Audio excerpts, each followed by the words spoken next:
Hello friends, स्वागत आहे तुमचं पुन्हा एकदा बाईट्स विथ प्रणू चॅनलमध्ये। मी आहे प्रणू आणि तुम्ही आपल्या चॅनलमध्ये पाहता फूड, कुकिंग आणि ट्रॅव्हल रिलेटेड व्हिडिओज। आज आपण बटाट्याचा अगदी सोपा नाश्ता बनवणार आहोत। त्यासाठी सगळ्यात पहिल्यांदा आपण इथे 2 बटाटे स्वच्छ धुवून किसून घेतलेत।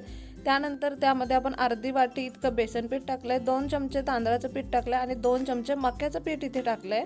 त्यानंतर बारीक चिरलेला कांदा, कोथिंबीर आणि या ठिकाणी अर्धा चमचा आपण मिरची आणि लसूणची पेस्ट टाकली आहे। 1 ते 2 चमचे लाल तिखट टाकले, आवडीप्रमाणे टाका। त्यानंतर पाव चमचा हळद, पाव चमचा हिंग, अर्धा चमचा गरम मसाला आणि अर्धा चमचा धने पावडर टाकले, ओवा टाकलाय आणि चवीप्रमाणे मीठ टाकलंय।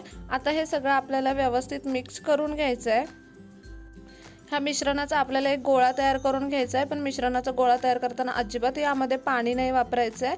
बिना पाण्याचाच गोळा तयार होतो। बटाट्यामध्ये ऑलरेडी बरंच पाणी असतं, त्यामुळे इथे पाणी टाकायची गरज नाही लागत आणि खूप जास्त वेळ सुद्धा मळत नाही बसायचं, नाहीतर मग याला पाणी सुटायला सुरुवात होते। आता छान असा मिश्रणाचा गोळा मळून घेतल्यानंतर ह्याला आपण थोडंसं तेल लावून घेऊयात।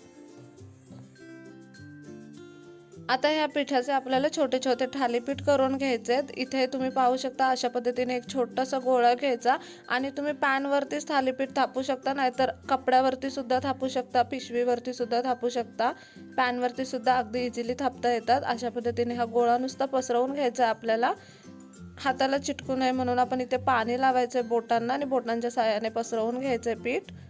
अगदी सोपं असतं, इथे तुम्ही व्हिडिओमध्ये पाहू शकता।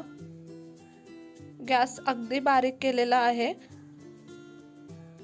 जास्त मोठ्या आकाराचं आपल्याला हे थालीपीठ बनवायचं नाहीये। नंतर कडेने आता तेल सोडून घेऊयात आणि दोन्हीही बाजूने आता छान असं आपल्याला ते थालीपीठ शेकून घ्यायचंय। तुम्ही याला बटाट्याचं थालीपीठ सुद्धा म्हणू शकता। थालीपीठ शेकतंय तोपर्यंत आपण इथे बाकीच्या मिश्रणाचे गोळे तयार करून घेऊयात। इथे तुम्ही पाहू शकता एका बाजूने अगदी व्यवस्थित असं मंद आचेवरती आपल्याला थालीपीठ शेकून घ्यायचंय, पलटून नंतर दुसऱ्या बाजूने सुद्धा शेकून घ्यायचंय। मीडियम लो फ्लेमवरती थालीपीठ शेकून घ्यायचं, जेणेकरून ते सगळ्या बाजूने अगदी व्यवस्थित शेकलं जाईल, कडा सुद्धा शेकल्या जातील। खूप हाय फ्लेम केला तर वरून ते करपून जाईल आणि आतमधून तुम्हाला खाताना थोडीशी पिठं टाकलेत आपण, त्यामुळे ते कच्चच लागेल थोडं। इथे आपण मक्याचं पीठ वापरताना जी मक्याची भाकरी बनवतो ज्या पिठाची, ते वाला मक्याचं पीठ वापरलं आहे, कॉर्नफ्लॉवर वापरलेलं नाही आहे। इथे मस्त असं एक थालीपीठ बनून तयार आहे, तुम्ही पाहू शकता। अगदी गरमागरम असं थालीपीठ आपण आता प्लेटमध्ये काढून घेऊयात आणि अशाच पद्धतीने आता आपल्याला बाकीची बटाट्याची थालीपीठं करून घ्यायची आहेत।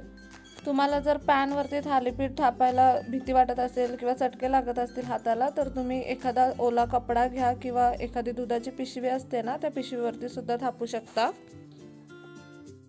किंवा मग असा हाताने थापण्याऐवजी एखादा ग्लास किंवा पेला घ्या, त्याच्या साहाय्याने हे पसरवा, तरी पण थालीपीठ तयार होतं। मुलांना टिफिनमध्ये किंवा नाश्त्याला देण्यासाठी हा अतिशय उत्तम असा पर्याय आहे। खूप छान लागतात गरमागरम थालीपीठं खायला। तर सोबत वरती मस्त असं बटर टाका, आवडत असेल तर चीज सुद्धा टाकून देऊ शकता मुलांना। खूप सोपी आणि अत्यंत चविष्ट आणि खूप झटपट अशी बनणारी रेसिपी आहे। कमी खर्चात कमी वेळात बनते। नक्की ही रेसिपी घरी ट्राय करा। व्हिडिओ कसा वाटला मला कमेंट बॉक्समध्ये नक्की सांगा। चला तर मग पुन्हा भेटूया अशाच एका नवीन व्हिडिओ सोबत। तोपर्यंत मस्त खा, भरपूर फिरा आणि आनंदी राहा।